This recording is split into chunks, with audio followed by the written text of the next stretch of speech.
Trump's assault on the First Amendment continues to grow. Just like with the Australian issue, guess what?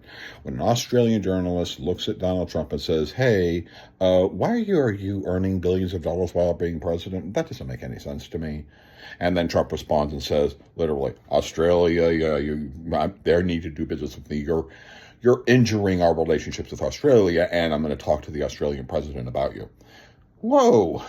And then it goes even, and then there's like the other questions about, like, Donald Trump's sons working for defense companies, and then stuff like this starts to happen. That happened today. From the Pentagon demands journalists to take a pledge.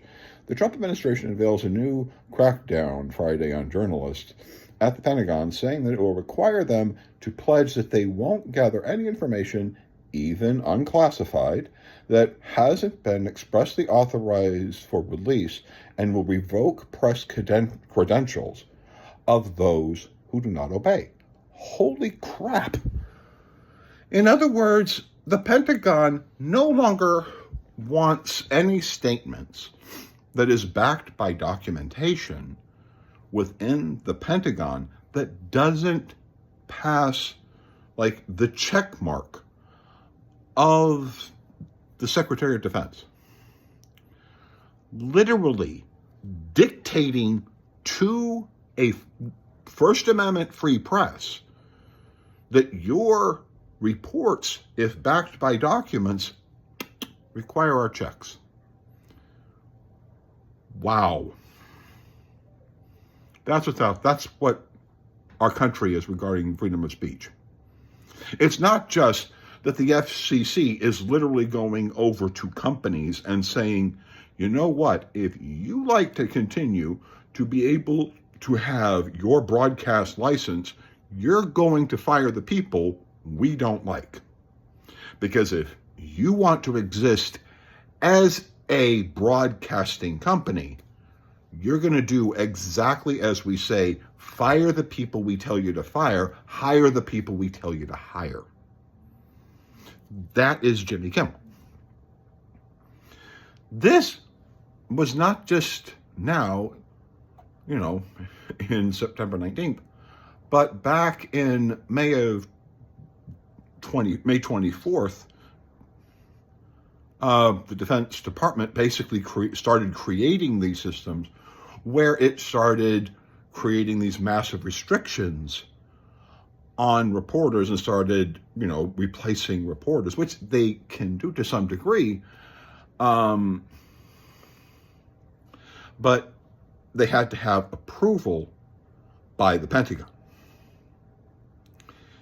In other words, this administration is essentially at war with the First Amendment itself, because it only wants stories that kiss their butt and that say that he is a good man no matter what happens. Even if he's making billions of dollars as president of the United States, even if his family members are conducting business with the government, none of this should be looked into. The press should not be doing any of this. This is insane. It is unconstitutional, it is unethical, and it is wrong. America is turning into something that is terrifying and must be resisted. Otherwise, you're not, because just trust me, if you're conservative, you're next. I guarantee you. Donald Trump has gone after Fox and will go after Fox. If Fox starts saying bad things about him, he will. Yeah, because they've said bad things about him. And that's even beyond that. Like Benjamin Netanyahu talking about Israel. Listen, there are all these conservative commentators who do not agree yet in alignment with what the official position is regarding the person who shot Charlie Kirk, because there's just all these things that they're saying.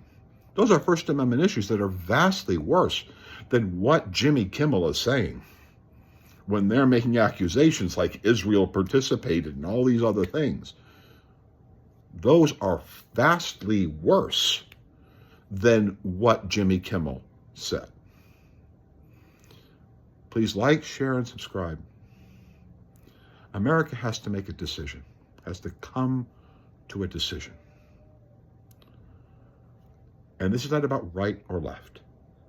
It's a very simple question.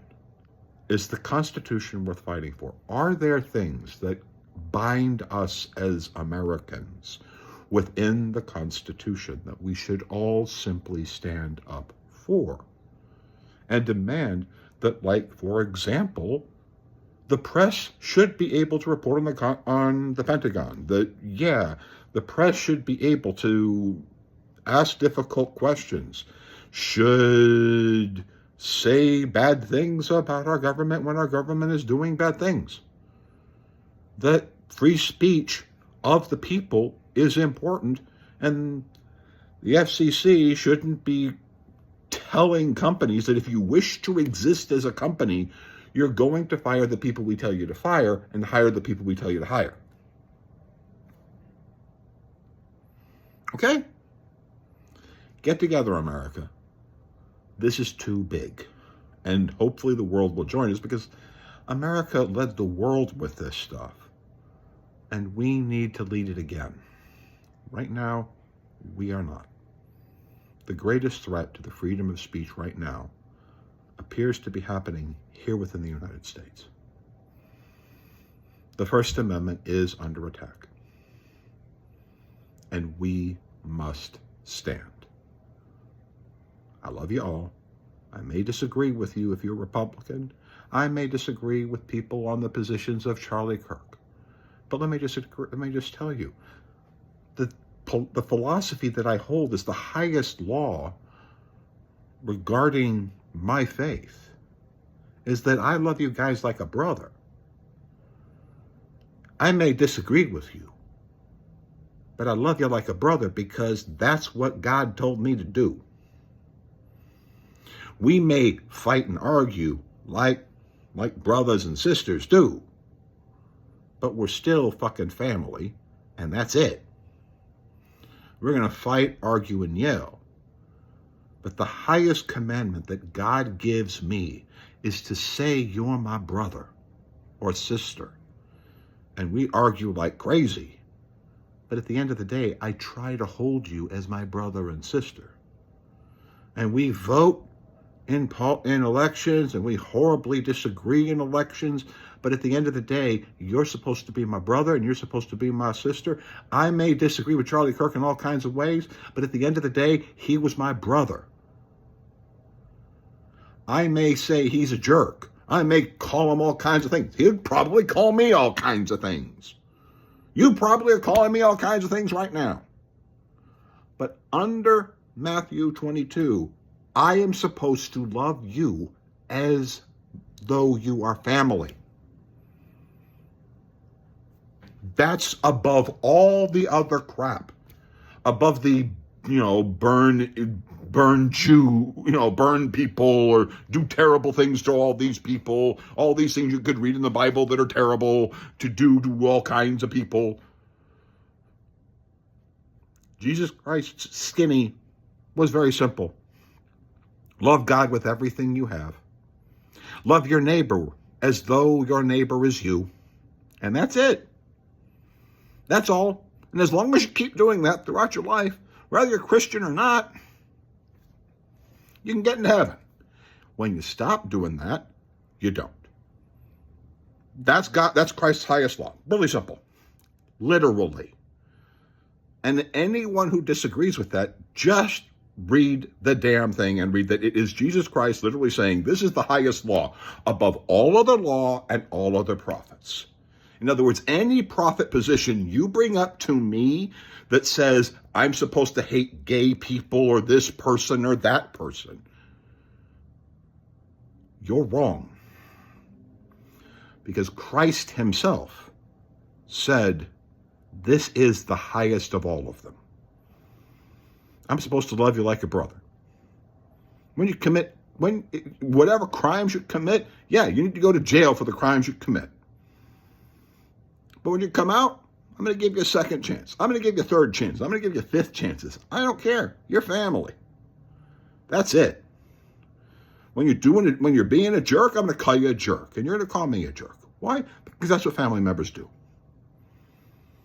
And that's why we got to fight for the First Amendment and demand that the press have access to the government. Demand that the government does not use the FCC to destroy people who talk bad about it. Let's get together as Americans and realize that the one thing that Christ said to every single Christian and every single person outside of Christianity is, you're all family. Act like it. That's the highest command. Thank you.